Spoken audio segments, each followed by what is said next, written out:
There we are. Assalamu alaikum. Can you hear me Alaikum now? salam. Yes, I can, sir. How are you this I'm day, fine, thank Omar? you. Fine. Great. Um, are we ready to get started? Yeah, absolutely ready. All right then. Bismillahirrahmanirrahim. Guide our thoughts and the ears of our listeners today as we seek His wisdom and knowledge.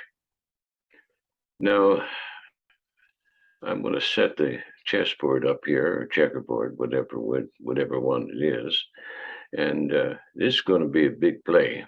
I don't know. I'm going to probably jump you 3 times, or you're going to take my two of my bishops and one of my knights. I don't know which one it's going to be, but we're going to have a go at it today. Going to set something up here, brother, that I'm still working on from yesterday morning. I had a conversation with one or more of my angels who were in attendance to that brief moment that we have between sleep and waking. I call it the days. Other people call it other things. It doesn't much matter. We all know what we're talking about here. We also experience that at the moment of orgasm or shortly after the moment of orgasm. It's a special place in our consciousness, which we are in the pursuit of our relationship with our Creator, seeking to prolong, if I will, in a manner of speaking, so that our thoughts and our deeds become focused on His will, so that we become a bit more like Isa, who said, not mine, but the will of my Father. He didn't say father, that's the wrong word. I think he used the Aramaic means more like originator than father. That Christians like to use this father business, despite the fact that the scripture also says, call no man father. It's a contradiction in, well, whatever. Anyway, I had the occasion, dear brother, to watch a skilled carpenter hang a door in my house this past week. It's a new door in an old frame. So the frame was there. There was nothing wrong with the frame. We just wanted to change the door. And so he examined the thing very carefully. He then examined the door very carefully. And I watched this procedure. I didn't stand. No man likes another man looking over his shoulder, unless even if he's got to take an examination. We all do. None of us like that. So being aware of that, I sort of made extra excuses to walk in and out of the kitchen because that's where the door was, you see. So I made myself something to drink, and then I finished it, and I came back in, I cleaned out the cup, and then I walked out, and then you know, you know how it is. And all the while, I took a few extra minutes to look over his shoulder and watch what he was doing. And this guy was meticulous. I mean, he's a master carpenter, a master. And the reason I'm bringing this up because every time I had a chance to look at him, his attention was absolutely focused on what he was doing, as if I wasn't there. Now, I know he was situationally aware of the fact that I was there, but he never took his eye off the object that he had fixed on. In other words, he was measuring this and measuring that and choosing the right tool and fixing a nail or screw just in the right position, you see. And I watched him systematically do this in a repetitive, iterative. The the result was the result was after he left, I re-examined his work, you see. I didn't do that while he was there. And so he's long gone, and I go and I take a look at that door. Then I open it Then I closed it. Then I locked it. Then I unlocked it. Then I opened it and I closed it and locked it and unlocked it. And everything was precise, brother. Everything. You know, sometimes you get a door and the door jam's not quite right, or the bolt doesn't fit the hole that it's supposed to fit, quite right. You got to give it a little extra oomph to get it into position. Not with this door. Not with this door. This door was measured down to the millimeter. You hear me? Down to the millimeter. All I had to do was just close it firmly, and everything was in place. Snug, snug, snug. I mean, the oxygen molecules are going to have trouble getting through. So, Yeah. The reason I'm bringing this up is we got here's a man who's a master carpenter, okay, and he's just a good old boy in the neighborhood, and we've had on several occasions happen where somebody from his crew come and do some work on the house or on the farm or whatever, and they always do an excellent job. And this man in particular does an excellent job. And this was the first time I had opportunity to focus my attention on him focusing his attention on the job that he had in hand. You see, and I was so proud to have this man work for me and hang my door.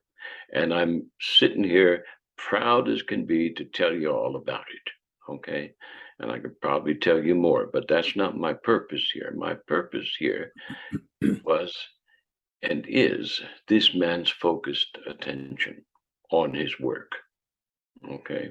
Now, he's a Christian, and he doesn't necessarily believe God is Jesus or vice versa, but he goes to church.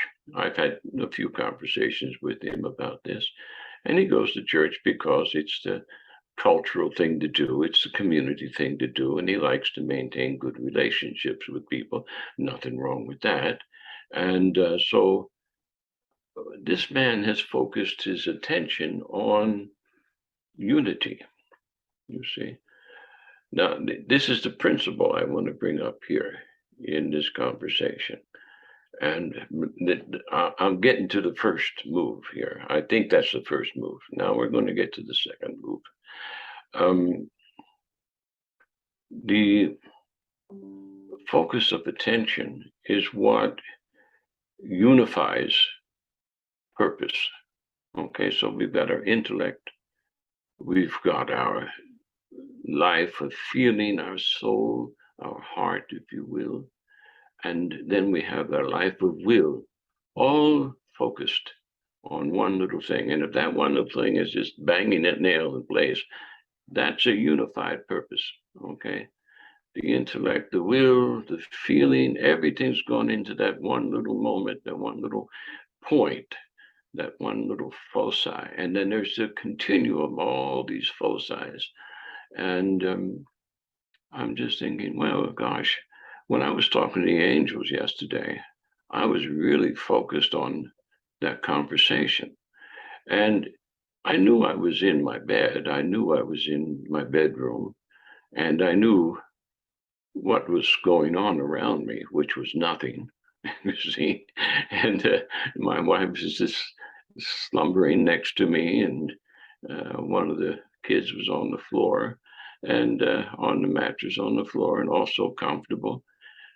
And I'm focused on this conversation. And what was the conversation about? Well, here's the second move. The conversation was about music. Music. All right, now, so I'm introducing the next move here. And I came away from that conversation. This wasn't just a little passing moment that I had in waking up. It was one of those moments that seemed to last for an hour, maybe more. I don't know how long it was. I can't really tell you. But there was this going back and forward between myself and maybe myself. Maybe I'm mistaking the angels for my own self. I don't know.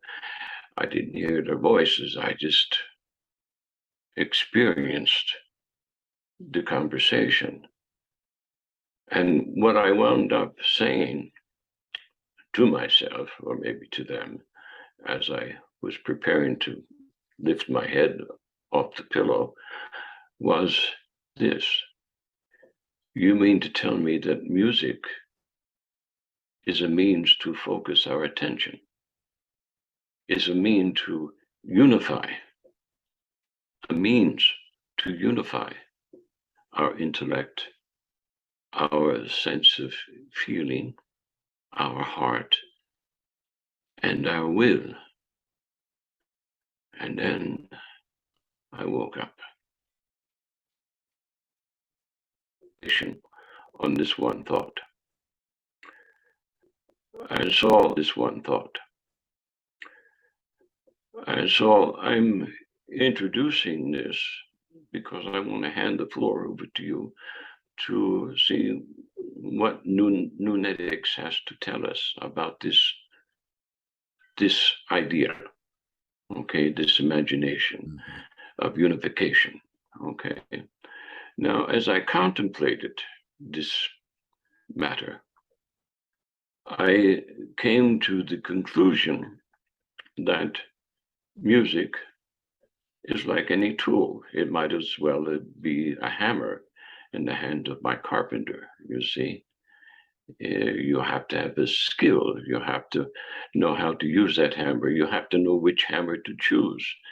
If you're a piano player, you have, 88 hammers. You got to push those ivory keys in order to strike the right note. And then you have to coordinate that with all 10 fingers and whatever else. So that's a whole lot of hammering going on. And if it's a clavichord, well, you're plucking those strings at the same time you're pulling those, striking those hammers. So it's a percussive sort of thing. And so I'm thinking about this. And I said, okay, well, music is a tool. And we could say, okay, well, I'm not going to end there. It's much more than a tool, but let's just accept music as a tool in the hand of a master, okay? A master composer, a master maestro, a master political activist, you see. Now you'll get where I'm going with this now, brother, okay? So music can be used as a tool for propaganda. Now, we all know that. At least those of us who use our intellect know that. So if you can unify your intellect, your sense of sensation, your life of feeling, your emotions, with the will to do the correct things, you can also unify that intellect and your sense of feelings with your will to do the wrong things. And this tool called music can be used to do either one, you see. And most people don't think about it in those terms, but if you listen to military music, you know exactly what that means. If you listen to the pounding of the drums before people go on the warpath, you know what that means, okay?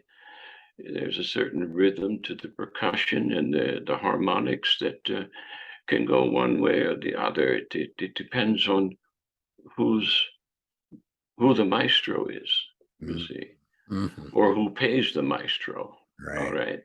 Now, let me take this one step further, if I can, because, all right, before I hand the floor over to you, brother, Muslims have neglected music. And I've heard beautiful recitation, and I've heard beautiful recitations, but which are every bit as good, if not superior, to the Gregorian chant. Now, we have sacred spaces within ourselves. We have sacred spaces in the geometric patterns of our space, in our living space, in our cities, in our communities, in our life. Every man has a place that he sets apart where he wants to sit in his easy chair and pretend he's Papa Bear and contemplate whatever needs to be contemplated. That's kind of like a sacred. Don't sit there. That's Daddy's chair. You see, you know what I mean. When the man has reached that particular place of authority, you see, everyone recognizes that as a kind of a sacred place. So, and sacred position, we have sacred geometry, all of these things. So in Islam, we've reserved sacred music to merely the recitation of the Quran. And I said merely, okay? And I mean that, merely, okay? Which is a limiting word. If you use it as precisely as you can, it means it's limited. It's repression. You see, the full scale of the possibilities that music would otherwise avail to the community. Now, I know this is somewhat of a sensitive subject, and as you're a musician and I'm a musician, I acknowledge my bias. I love music. I have used it for both positive and negative reasons. When I first became a musician and I realized it grabbed attention, I lived in that adulation. You see, I lived for that adulation. And then later, as I began to mature, I actually wrote sacred music. And I have some very fine recordings of that from years and years ago. So I've experienced both ends of the pendulum and everything in between. And I'm sure you'll have your own experiences to relate to. Unfortunately, most of our brothers and sisters in the world of, I won't say al-Islam, but in the world of Musliminity, if I can use that. Yeah. I'm murdering the English here, but that's okay. Experience, you see. And if they do, it's very limited, you see. And if they do, it's very limited to some sort of cultural expressions. So my question here is, well, isn't this a form of repression, the fitra, to forbid music? And I can talk to perhaps Brother Kareem and ask the question, well, how did this enter into Islam? But the thing that I'm looking for to expand this contemplation is what does Nunetics have to offer us? Because I'm going to give you now a fourth move. Okay. Recently, one of the Voyager spacecraft has gone beyond the solar limbus, the solar reach of the sunlight and its radiation into interstellar space. And they have some recording mechanisms on this spacecraft. And they sent back a recording after it left the radiant influence of our sun, okay, and entered this void we call interstellar space, which is not really a void, but it only appears to be. Now, what they recorded, they played back, and I listened to it.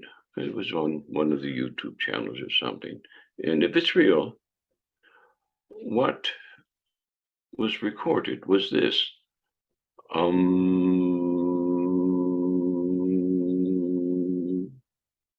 just like that, or something similar. I'm sort of paraphrasing the data, but that's what was recorded. That's what came back.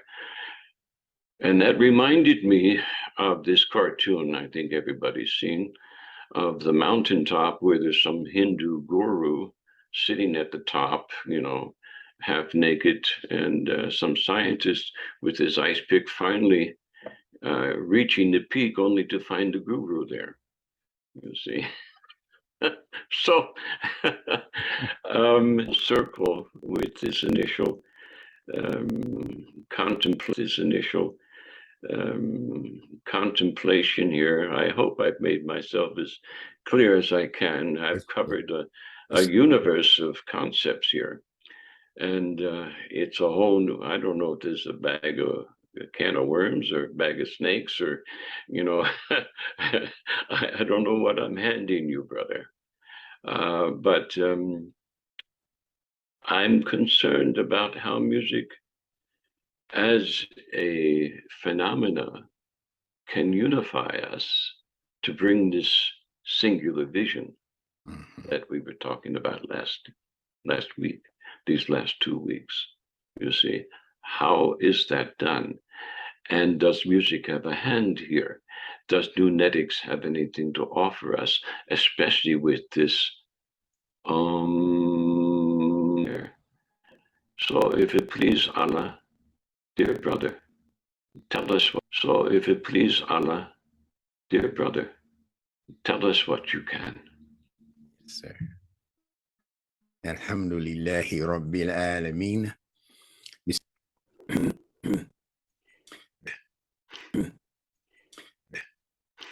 You left off way back. You left off way backwards. Okay. Okay. Inshallah. We ask that Allah guide our hearts and guide our tongues to say the right things, the things that are most pleasing to Him. Or some would say,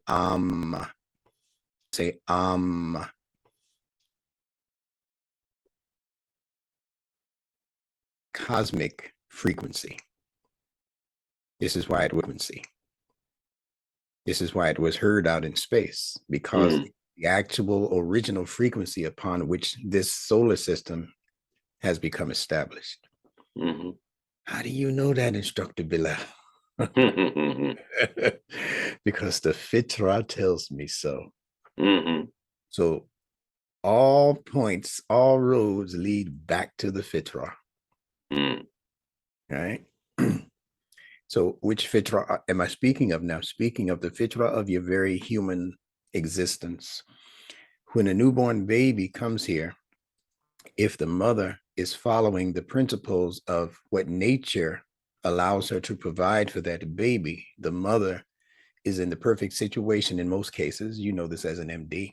The mother is in the perfect situation to be able to give that baby the nutrition that the baby absolutely needs, to give it the antibodies to help it build its immune system, especially in those first few months.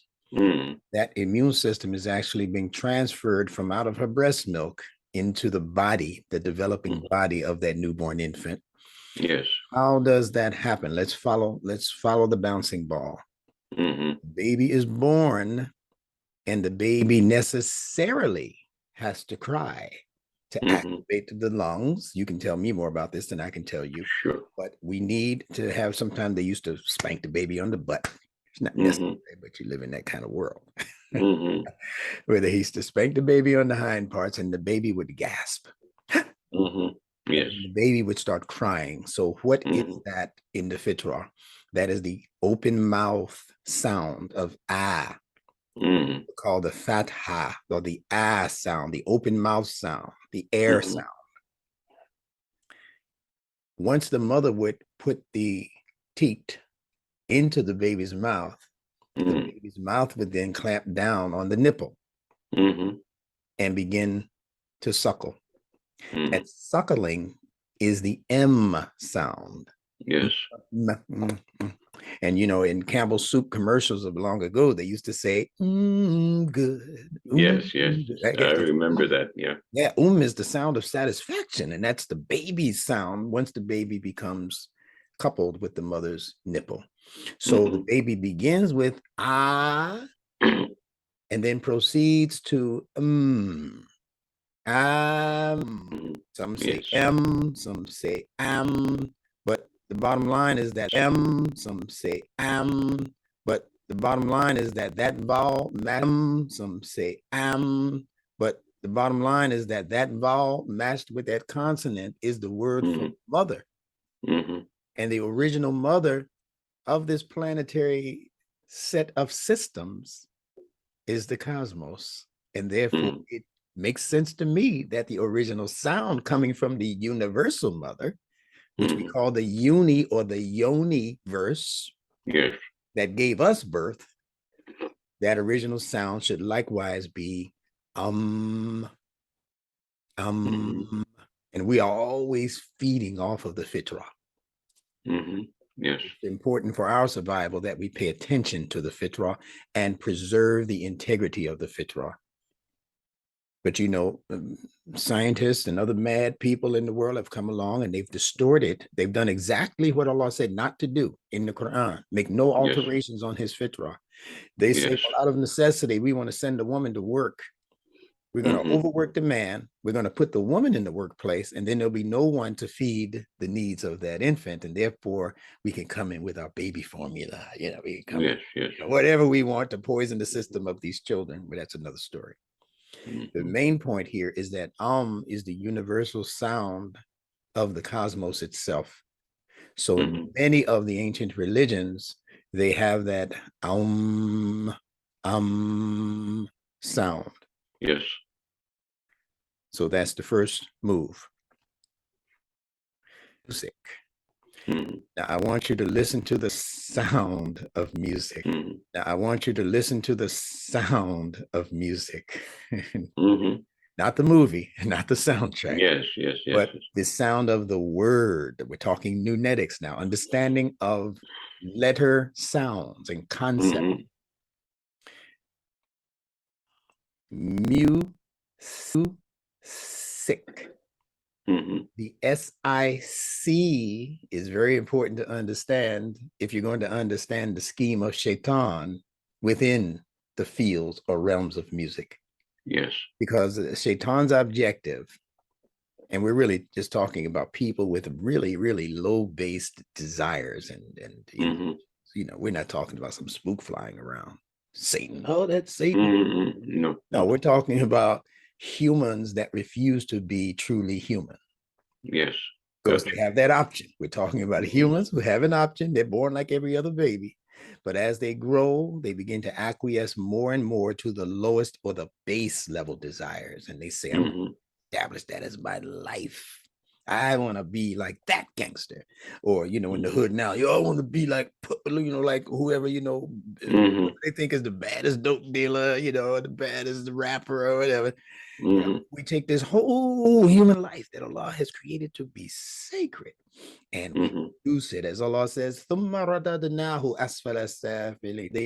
have reduced them to the lowest of the low. Yes. After being the highest of the high. Right? So music, that sick comes from the word sickle. It's a farming term. It comes from the sickle that they use to cut down the brush at harvest time. So there's two ways that you can use this sickle. You can use it to just indiscriminately cut, as in the case of someone unlike yourself, who's a surgeon or who is good with the knife or whatever. Where to cut, where to make the incision, when to close up the wound. But the indiscriminate person with the sickle or with the knife or with the scythe or whatever it is they're using, that person just is just going wild with this, that's what they have done to music. They have it's a wanton slashing. They've instituted influences, especially in popular music, that were designed to cut down the true essence of your human existence, so that your human existence would become purely animalistic. Mm. That's the first thing. Now let's take that same sound, music, because you can be using that sickle as a professional with a knife, like a butcher does, like a surgeon does. People who wield knives for a living, that's their profession, and their intention is to preserve life.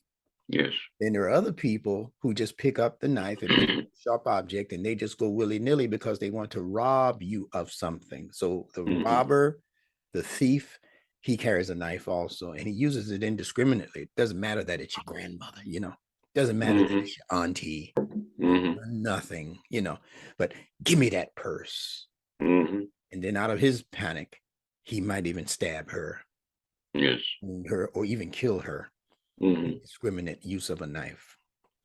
That's again what they have done with musical music. They call that thing a musical. You will see a musical on the stage, a musical.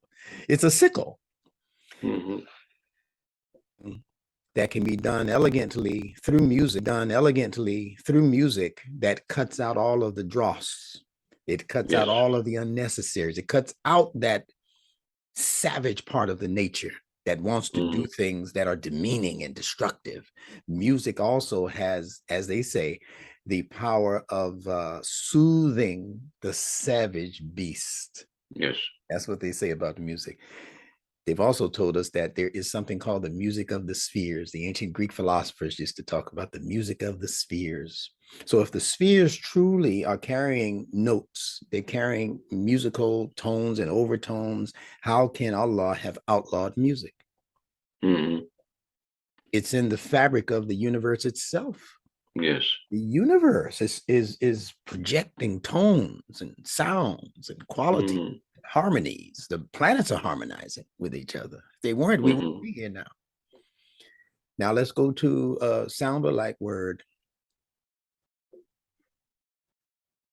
through the name Musa. Musa. Now, Musa, better known as Moses to most people, is indicative of a process taking place in the human, the two parts you mentioned, the human intellect, human sensitivities. How did you know this, Instructor Bilal? Because the letters tell me so. The letter M, we're talking strictly consonants. The letter M means emotion. Ask any rabbi what his letter M in Hebrew means. It's called mem. Ours is called meme, same letter. It means water, but as a quality within the human psychic makeup, it represents your emotionality. That's why it's drawn even in the English letter system like this, because it is the vicissitudes of how you act and react emotionally to things. Right? So M represents your emotionality, and the letter S in Musa or Moses, that letter S in the Nunetics system of understanding letters represents the human intellect.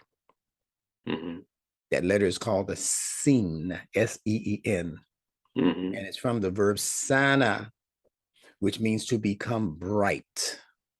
And that's where the Western world gets their word sun from sana, from the Arabic language. Okay. So it's a reference to the intellect, because it's the intellect that we refer to up until this day as being bright. He's such a bright child. I say that about Mahdi, right? He's such a bright, because I'm referring to his intellectual growth.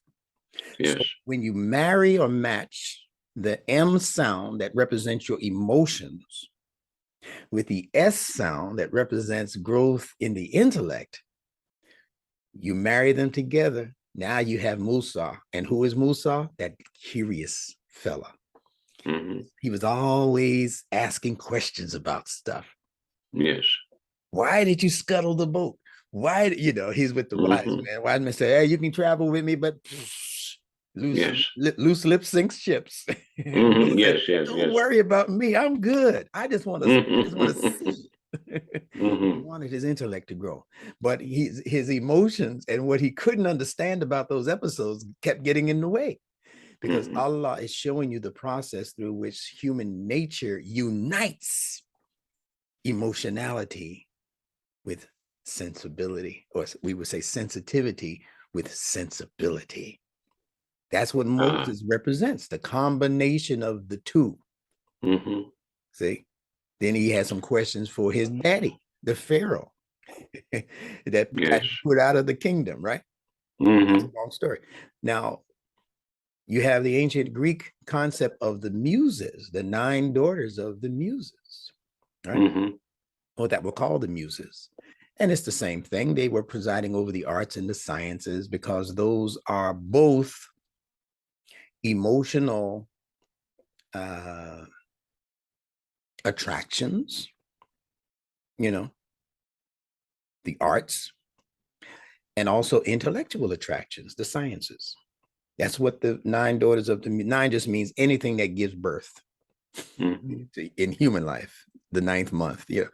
So muse, you had to muse over it. When we muse over a thing, we're giving it deep contemplative thought. So any word that has the MS connection in it, or even the MZ, like maze, the purpose of being in the maze is to make your way into wherever the light is. We want to get out of the maze.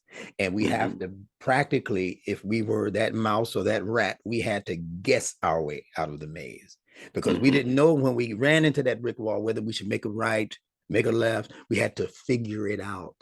So the imagination now is a part of the musing process. That's what music was originally intended to do in the human makeup. What the schemers have done, the social schemers, they have introduced elements into the music that, first of all, caused the person wielding that sharp object to become a non-professional, because he had a different intent. His intent was to take something from you, not to preserve life. The original intention of music was to preserve the integrity of the human life in terms of your sensitivities and your sensibilities. Keep them together, keep them married. As Zawjain is called in the Quran, keep those two together. That was the original purpose. But they extracted out of the concept of music the idea of preserving life.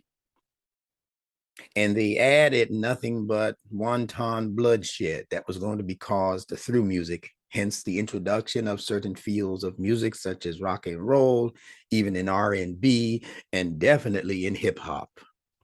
The intent was to shed blood, social blood, to destroy the social nature as Allah created it. Yes. So to say, or to ask what happened to music, it was a very scientifically planned out and systematized process of taking the human psyche and sending it on a journey to nowhere, where at the end of the road, there wouldn't be God like there was for the sophisticated music aficionados of yesterday that gave us your Mozarts and your, these people and your African percussion experience. They wanted to take all of that away. Anything that would say a creator must have done this, they took that out, and they started to inject only that which would feed your low-based materialistic objectives. That's what the music became, and I'm guessing that that's why a lot of Muslims say that it's haram, it's forbidden. We can't do music, even though they do music. They got the little belly dancers in the back there in the harem. They got. Oh, it's just me and you talking. Right? All right. So no, not at all. We need to now redirect our efforts to the re-establishment of the correct musical profile necessary for the upliftment of the human being.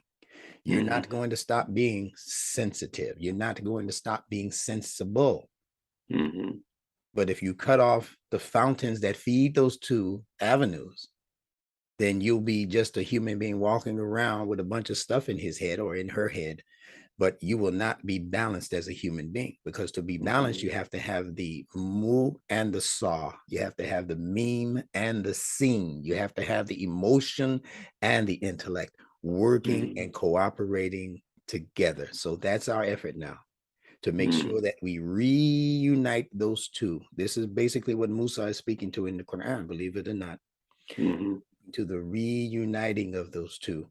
If you flip it, then you have seen meme instead of meme seen, and seen meme are the essential letters for the sky, the sama. And frightening at times when the lightning and the thunder is in at times when the lightning and the thunder is in play, where it can become so beautiful, nice, partly cloudy, partly sunny day. The air is just right, so it can become something that appeals to you aesthetically, or it can become something that activates the intellect to say, what's about to happen to me? Just like Musa said, what are you about to do to that boat? Yeah, a little dabadoo, and I just wanted to insert that as bullet points for some, at least, of what you mentioned, because it's all tied into an understanding of the words through the letter system, the Arabic letter system, but you can do it through the English letter system also. Hence the term musing. Musing, last point, last move on the board. Musing is thinking, and sometimes thinking deeply about things, right? I'm musing over that thing that was made by Dr. Omar. And he calls me to muse over that. It means to think, because when you're in a maze, you have to think your way out of it. And you're always looking for the light at the end of the tunnel, as they say. Now, they have actually cut off the ability in the mind, in the musing mind, cut off the ability in the mind, in the musing mind, to take that journey. Because when you put the a privative on the beginning of muse, you have amuse, which is the basis for the word amusement. Yes. So how did they corrupt the music? By adding the a privative to the musing. Okay, So gotcha. what they have us interested in now is not musing, it's not thinking, it's not the music of the spheres and contemplating what's out there and what's in here. They cut all that out, and they have simply given us amusement, meaning don't muse, a privative. I'm depriving you of the ability to muse creation. You understand? So they take us to the amusement park. Yes. When we go to the concert, it's for amusement. You're not even supposed, you go there and try to have a conversation with your teenage buddy about what that means. What does the curtain on the stage mean? I mean, we can just what does the microphone mean? Man, are you losing your mind? We're just here to have fun. Right. At the amusement park. Don't get into any deep conversations. No, I want to go on that ride right there that will halfway kill me. Because they want to be amused. They want their lore-based desires to be satisfied. So the world has been brought into amusement. They've been taken away from musing, and they've been using the sickle that can either go one way or another, as a professional or as a deviant. Either preserve your life or to end your life. They've chosen, for the most part, to use music in this day and time to end our lives, when we can take all of what they presented to us, including hip hop, rap, or whatever they want to call it. And they call it rap for a reason. We'll get into that some other time. Call it hip hop for a good reason. We'll get into that some other time. But they use it to sickle us to death. We can use that same tool to cut out all of the unnecessaries in our life through the establishment of righteous lyrics, through the establishment of proper frequencies and tones in music, even if there are no words attached to the music. And you're going to see a whole new level of interest in the fitra, once we reintroduce those elements back into music and take control of the music and take it out of the hands of these demons and devils. Yes, inshallah, inshallah. Driving is a pathway that leads, I'm going to say victims, or shall we use another word? It's purchasers, it's users, user. It does not allow them to focus their attention.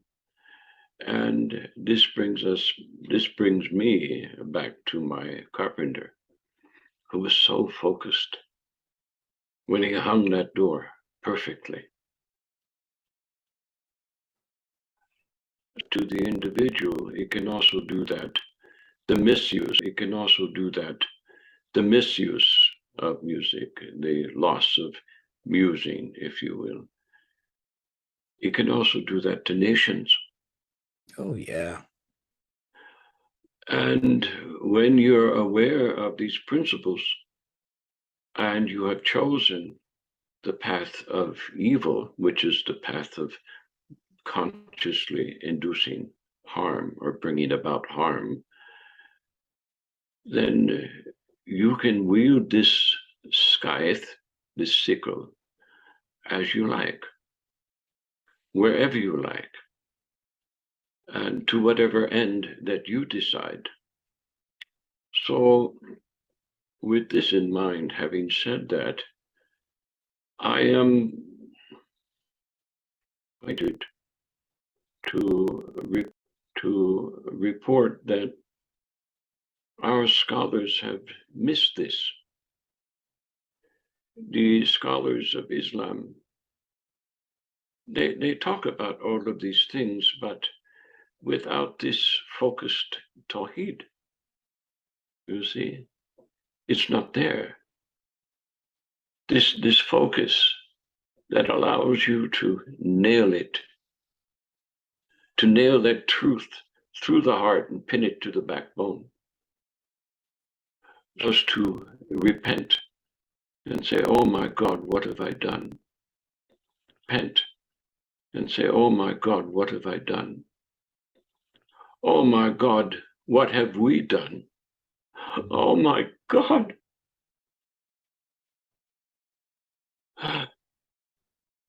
This is an act of neglect. This is negligence. This is an act of neglect. This is negligence. And in the court of spiritual determinism, in the court of spiritual law, they would be found guilty of student neglect, which is the same as accusing a person, an adult, of child neglect. You have neglected this, you have neglected that, you have neglected to inform, you have neglected to study, you have neglected to discover the truth when all of it has been handed to you. I am pained by such thoughts. Our listeners can take heed to what has happened. I have a tenant who thinks he's a musician, but he's a hip hop rap fellow who keeps the hours of gangsters. He's up and with his children until 2 or 3 in the morning, doesn't get out of bed until 12, maybe 2 o'clock in the afternoon. And he's 40 years old. You see, this is incompatible with our lifestyle. And so I have given him and his brother notice that they have to leave. They presented themselves as Muslims when they first came to us, but they misrepresented themselves, you see, because they cannot focus. And what I've noticed about one of them is this: he cannot complete the hanging of the door. He cannot complete a simple task given to him. And he told me that he was a carpenter. So I'm using this personal living experience right now as the master of my little piece of promised land that Allah has given us to give this lesson a bit more oomph, if you will, because it's a living example of this inability to focus. And along with this inability to focus, you have an inability to comprehend. And this is called, in psychological terms, it's called a form of ignorance, compounded ignorance, whereby the person who is ignorant doesn't realize that they are ignorant, and they think that they are a fully matured adult who can take on the responsibilities for the community. This is a dangerous situation. This is a dangerous place to be psychologically, if that's who you think you are, you see. And we are now surrounded by myriad of people who are in this particular psychological condition.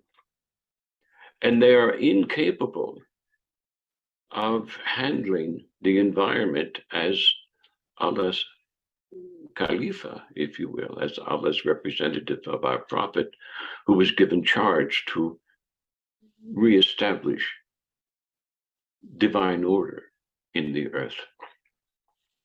So,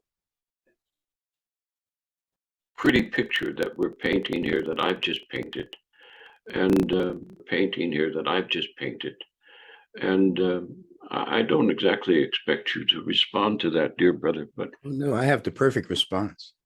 Okay, well, it disturbs me. And if you have a perfect response, please share it with me, because I've probably disturbed some of our listeners now.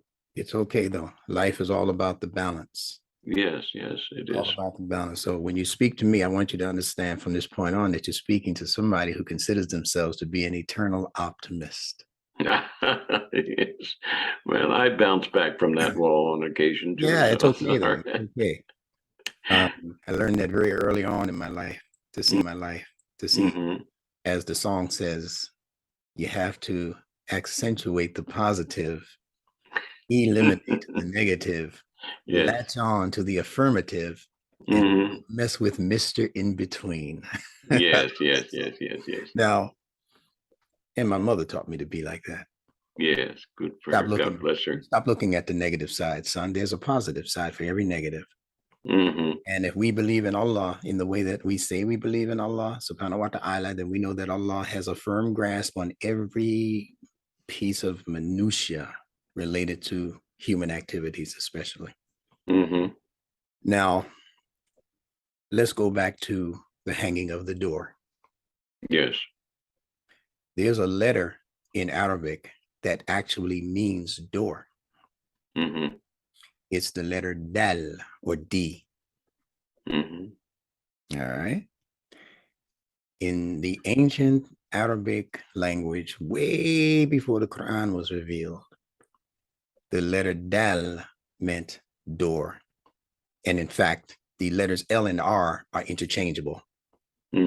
So door in English is dal in Arabic. The L and the R interchangeable.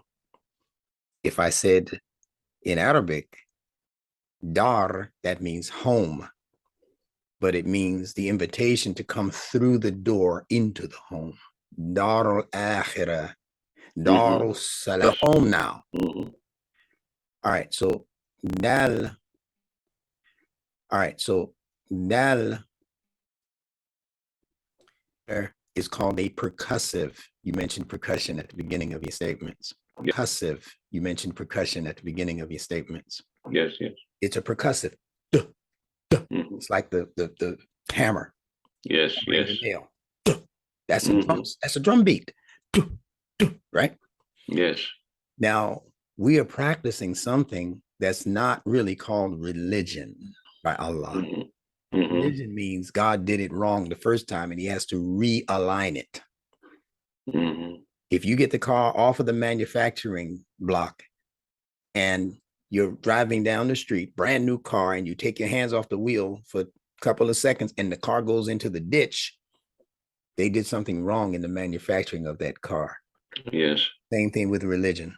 If you're on the road, the Sirat al-Mustaqim, heading toward Allah's, promise, and all of a sudden you take your hands off your religion for a few seconds and you're in the ditch, you're back on drugs, back on cigarettes, back on whiskey and wine, and back on, slapping girls in the butt.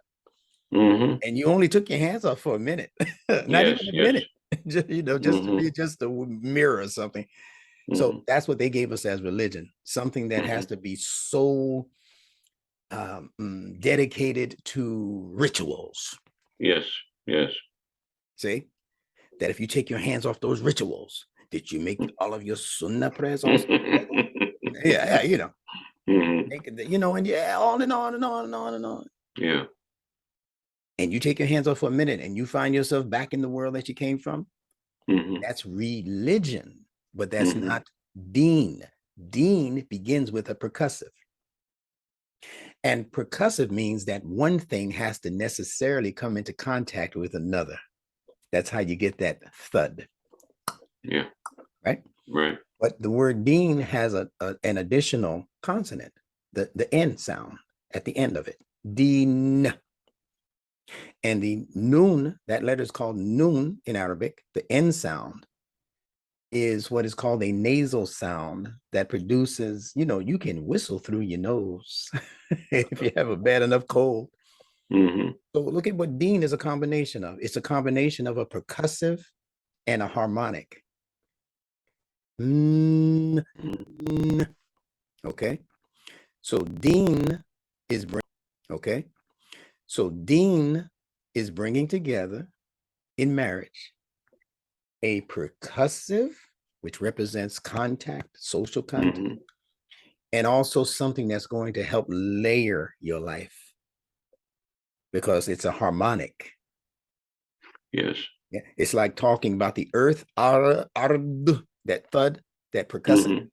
Those are 7 layers. They're harmonizing up there. The music of the spheres, once again, they're harmonizing up there. The music of the spheres, once again. The Quran didn't escape Allah to put those concepts in the Quran and brush them off, polish them up, and purify them. So what am I saying all of this for? So that people who say they're following deen will understand exactly what they're following. The letter D as a door also represents something that is firmly rooted into a foundation, like that door. Yes. The original doors used to go from up here to down here as curtains. The swinging horizontal thing that came way later. The original doors connected to huts and tents. They had a wrap. They would nail the curtain up, and daytime they would roll it up for visitors and family members. But when it was time for repose, they would just roll it back down. So the letter D means that which comes up and then back down, that which comes up and then back down, or that which goes out and then comes back in. If you look at the shape of the Arabic letter Dal, it looks like a boomerang. Morning to go to work or wherever you go, your family expects for you. Where you go, your family expects for you to come home. Yes. That's why that same D is in Eid. Eid means the happy return of something. See, dad goes out, he's got a D attached to his name too. Dad goes out, we expect dad to come back after work. When dad doesn't come home the time he's expected to come home, we become worried because D words indicate that which goes up comes back, that which goes out comes back in, and that's what your deen is supposed to do. It's a kind of a breathing. Yeah, that's why it's in the word da'wah. See, it's when you start to understand what that dal is doing in the word, then you'll understand more what your responsibility is to that word as it gives it in the Quran, as it's given in the Quran, right? So what am I saying? Allah says he created the human being from something between the and the backbone, and the backbone. The rib, flexible. Mm-hmm. The backbone, it's got to be stern Mm-hmm. because it has a responsibility of upholding all of this mass connected. Mm-hmm. All right. So that's how the human life has to be in terms of the balance. And this is why I'm an eternal optimist, because I know that just as there is all of this flimsy stuff, all of these broken ribs out here, humanly speaking, Mm-hmm. also that Allah has given us the ability to reinstitute the backbone. That's what's necessary now. The backbone means that you have to say to your child, or as you're saying to these tenants, it takes backbone to tell these young folks, you got to be out of here. Mm-hmm. I'm tired of bending for you. I'm Mm-hmm. tired of losing sleep and my family losing sleep because you want to play hip hop at 2 o'clock in the morning. I'm not doing that anymore. So Mm-hmm. I'm going to now not be that rib that you're used to manipulating.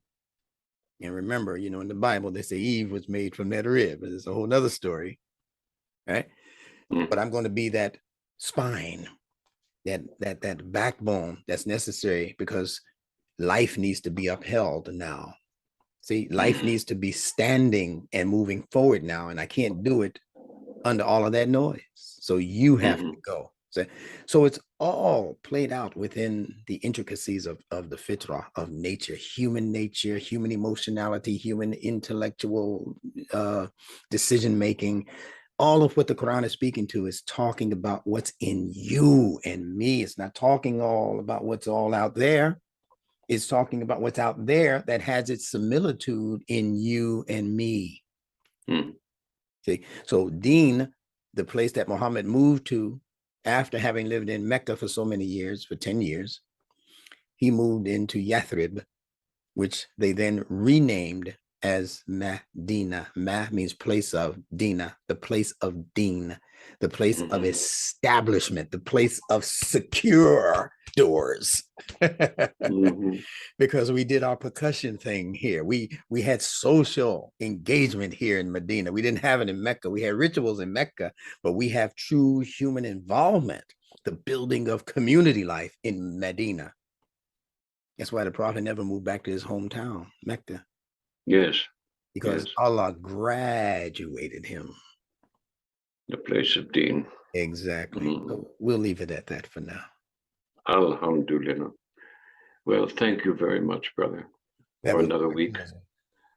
for another discussion. And you're smiling. It worked. You're Yes. smiling. Well, yeah, yeah. You took me away from that, that moment of despair, near despair, No and need. it's awesome. It is really awesome because many of our students are stuck in that place, and we try to pull them out. But this is an individual thing first, and then it can become a communal effort. But this requires unity. So next week, I would like to pursue this the concept of unity and how that is expressed Beautiful. in the Nunetic understanding of Al Quran. You Beautiful. see, I'd love this is this is not understood by our traditional scholars. It is not understood by the traditionalist. I'm certain of that because everywhere I have gone, the only unity I have seen in action has been ritual. Has been ritual. Yeah, That's it. that's it. When it comes to correct political action, Can't work together. where the will is motivated to stand for justice, without which there is no Islam, it dissipates Not and even for their everyone women and retreats children. to ritual. Won't even stand up for their women and children. Yeah, it's terrible. So we MashaAllah. have to become the new leaders. Well, I don't know about that. Must. I figured, look, dear brother, I started out as a paper boy. I'm still delivering the news. I'm just saying, here you are. This is the news. You do with it what you will. I'm not interested in being someone's imama. So, No, that's not the kind of leader I'm talking about. I know, I understand. I'm talking about But the leading influence. Leading information, yeah. This is why I understand, and I appreciate the fact that you took the title instructor, because Yes, sir. that's what it is. And I'm a doctor, and doctor in Greek also means teacher. Yes. Okay, so we're still doing what Allah has called us to do, in deference to His will rather than our will. And even Nietzsche said this is an atheist said this in response to his own fitra. He said this is a compulsion. Those who are seeking the truth are compelled to do it. You see, That's what they are called to do within their heart. So may Allah bless us in that, and cause us to have success in that, meeting that destiny individually and collectively, dear brother. yes. And with that being said, let me say wassalamu alaikum Alaikum salam wa rahmatullahi wa rahmatullahi wa barakatuh. barakatuh. And your wonderful family.